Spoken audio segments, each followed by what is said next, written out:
Now, if you're a real estate investor, probably one of the best ways to grow wealth is utilizing the 1031 exchange. There's a couple of different reasons why people may use the 1031 exchange. Number one, people may just be moving from one state to another, as I have from Nebraska to North Dakota and then North Dakota back to Nebraska, but taking the properties that he had at the time. And rather than taking a capital gain out of it and having to pay taxes, which can be up to like 20%, you can now defer that tax free and just until at least a later on time to where you don't have to pay the taxes, which, like I said, it can be up to like 20% of the time.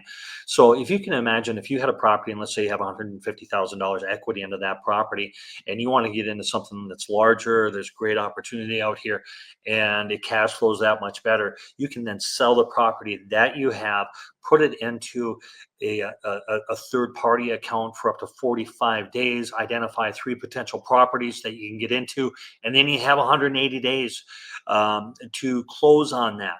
So you can get into a smaller property, go into a larger property without paying those capital gains. It makes great sense. Maybe you've known of people that have done that. I've done it a couple of separate times, and it's really not as hard as you might think it is. Talk to your realtor about it, and it makes perfectly good sense. One of the best things about it, and let's say talk about taxation to your heirs, and let's say you have this property and you were to die, God forbid if you do die or whatever it may be, but the estate then goes into the step up basis. So basically, whoever you're leaving that property to could then sell that property on the step up basis, reducing your capital gains, which is very significant.